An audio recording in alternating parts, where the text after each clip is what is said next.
IPC 420 धोखाधड़ी और बेईमानी से प्रॉपर्टी ट्रांसफर, आईपीसी 468 धोखाधड़ी और जालसाजी, आईपीसी 471 फर्जी दस्तावेजों का इस्तेमाल, आईपीसी 120 बी क्रिमिनल कॉन्स्पिरेसी यानी आपराधिक साजिश। मैं आपको भारतीय दंड संहिता यानी इंडियन पिनल कोड की धाराएं भी नहीं गिना रहा हूं या फिर कानून का ज्ञान भी नहीं दे रहा हूं।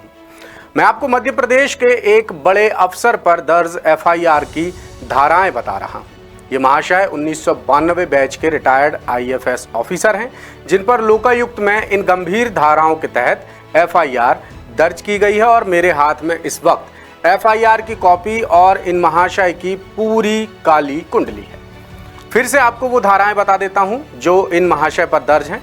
आईपीसी 420, 468, 471 और 120 बी और भ्रष्टाचार निवारण अधिनियम की धाराएं इन पर अलग लगी हुई हैं, जिनमें सजा और जुर्माना तय है।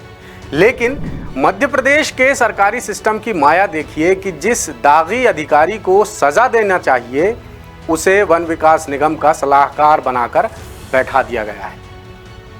यह है अपना मध्य प्रदेश, जहां एक तरफ 25,68,391 आकांक्षी यानी बेरोजगार युवा सरकारी रिकॉर्ड में दर्ज हैं, तो दूसरी तरफ भ्रष्टाचार, सरकारी खजाने से चोरी, बेईमानी, जालसाजी और धोखेबाजी के आरोपी अधिकारी रिटायरमेंट के बाद भी अहम सरकारी पद पा रहे हैं।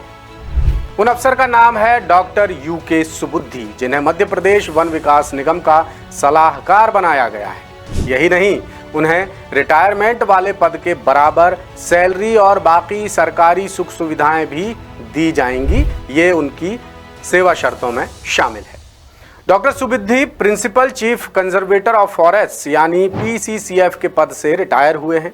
ये उन अधिकारियों में से हैं जिनका ज़्यादातर कार्यकाल दागदार और विवादित ही रहा है। इन पर सरकारी कामों में गड़बड़ी, बेईमानी और धोखेबाजी की शिकायतों और आरोपों की फेहरिस्त बड़ी लंबी है, जिनमें से कुछ यहां पर मैं आपको बता रहा हूं। एक शिकायत के आधार पर 2019 में लोकायुक्त ने डॉक्टर यूके सुबुद्धि के खिलाफ कई धाराओं में केस दर्ज किया था, जिसकी जांच अभी भी जारी है। यानी डॉक्टर सुबुद्धि अभी दोष मुक्त नहीं हुए हैं, आरोपी हैं, और इसी वजह से वन विभाग ने रिटायरमेंट के बाद उनकी पेंशन पर भी रोक लगाई हुई है। लोकायुक्त में दर्ज क्रिमिनल केस तब सुर्खियों में आया जब उन्हें रिटायरमेंट के बाद घाटे में चल रहे वन विकास निगम का सलाहकार बनाने की फाइल मंत्रालय में तेजी से दौड़ रही थी। यही नहीं, 2023 में जब उन्हें पीसीसीएफ के पद पर प्रमोट किया गया था, तब भी सरकारी सिस्टम पर बड़े गंभीर सवाल उठे थे। सूत्र तो ये तक बता रहे हैं कि उन्हें वन विकास निगम का सलाहकार बनाने में अपर मुख्य सचिव वन और वन विकास निगम के अध्यक्ष आईएफएस ऑफिसर अशोक वर्णवाल की चली है। डॉक्टर सुबुद्धि वर्णवाल के चहेते अफसर बताए जाते हैं, जिनकी मेहरबानी के चलते लोकायुक्त में संगीन धाराओं में एफआईआर दर्ज होने के बावजूद उन्हें वन विकास निगम में सलाहकार जैसा बड़ा पद मिला है। दिलचस्प पहलू ये भी है कि वन विकास निगम ने तत्कालीन सलाहकार रविंद्र सक्सेना को ये कहकर पद से हटा दिया था कि निगम को सलाहकार की कोई ज़रूरत ही नहीं है, क्योंकि निगम भारी घाटे में चल रहा है। ऐसे में डॉक्टर सुबुद्धि को सलाहकार क्यों बनाया गया, ये समझ से परे है और यही सबसे बड़ा सवाल है। कुल मिलाकर ये तो जाहिर है कि वन विकास निगम ने आंखों देखी मक्खी निगल ली है। 10 सूत्र की पड़ताल में ये भी पता चला कि डॉक्टर सुबुद्धि के पुनर्वास की योजना उनके रिटायरमेंट के साथ ही बना ली गई थी, जिसे अमली जामा पहनाने के लिए रिटायरमेंट के बाद 1 महीने बाद ही अखबारों में विज्ञापन छपवाकर वन विकास निगम में सलाहकार पद के आवेदन बुला लिए गए थे, जिसकी नियम शर्तें ही कुछ ऐसी रखी गईं जिन पर सिर्फ और सिर्फ डॉक्टर सुबुद्धि ही फिट बैठ रहे थे। और भी हैरानी की बात यह है कि सलाहकार के इकलौते पद के लिए डॉक्टर सुबुद्धि का ही इकलौता आवेदन पत्र भी आया, जिसके बाद निगम प्रबंधन ने 3 सदस्यीय समिति गठित करने की औपचारिकता भी फटाफट पूरी कर ली, जिसमें निगम के क्षेत्रीय महाप्रबंधक आलोक पाठक, महाप्रबंधक प्रशासन अनिल कुमार शुक्ला और अपर प्रबंध संचालक डॉक्टर अर्चना शुक्ला शामिल रही। हालांकि समिति में शामिल इन तीनों अधिकारियों ने अपनी रिपोर्ट में साफ तौर पर लिखा है कि डॉक्टर यूके सुबुद्धि के खिलाफ लोकायुक्त में एफआईआर दर्ज हैं और आपराधिक मामलों की जांच भी चल रही है और वो दस्तावेज मेरे हाथ में मौजूद भी हैं। एफआईआर की कॉपी भी मौजूद है और समिति ने जो टीप लिखी है डॉक्टर यूके सुबुद्धि को लेकर वो भी है। साथ ही वन विभाग ने इनकी पेंशन भी रोक रखी है, लेकिन सब कुछ पहले से ही तय था।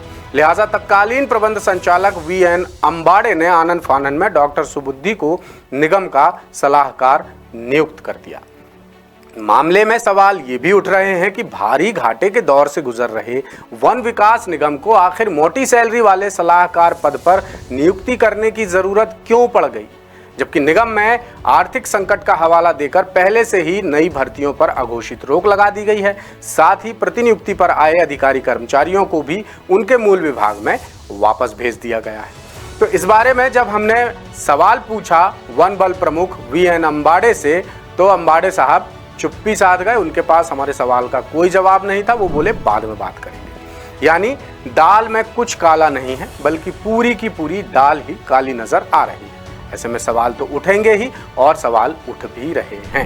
अब आप ही बताइए कि जब हम अपने घर पर कोई कर्मचारी रखने से पहले कई तरह की जांच पड़ताल करते हैं और जरा भी शक शंका होने पर अलर्ट हो जाते हैं और उस कर्मचारी को काम पर नहीं रखते, ऐसे में इतने बड़े विभाग का सलाहकार ऐसे अधिकारी को बनाना समझ से परे है जिस पर बेईमानी, धोखेबाजी, भ्रष्टाचार समेत कई धाराओं में एफआईआर दर्ज हैं। उनके खिलाफ जांच चल रही है, वो अभी भी दोष मुक्त नहीं हुए हैं, आरोपी हैं। ऐसे में वन विकास निगम जैसे बड़े विभाग का सलाहकार बनाया जाना हमारी समझ से तो परे है। आपको कुछ समझ में आए तो बताइएगा। भोपाल से द सूत्र के इनपुट हेड रवि अवस्थी की खास रिपोर्ट। लेटेस्ट, इन्वेस्टिगेटिव और इन डेप्थ खबरें देखने के लिए ज्वाइन कीजिए द सूत्र का व्हाट्सएप चैनल, सब्सक्राइब कीजिए यूट्यूब चैनल, लाइक कीजिए फेसबुक पेज और पढ़ते रहिए वेबसाइट www.dasudra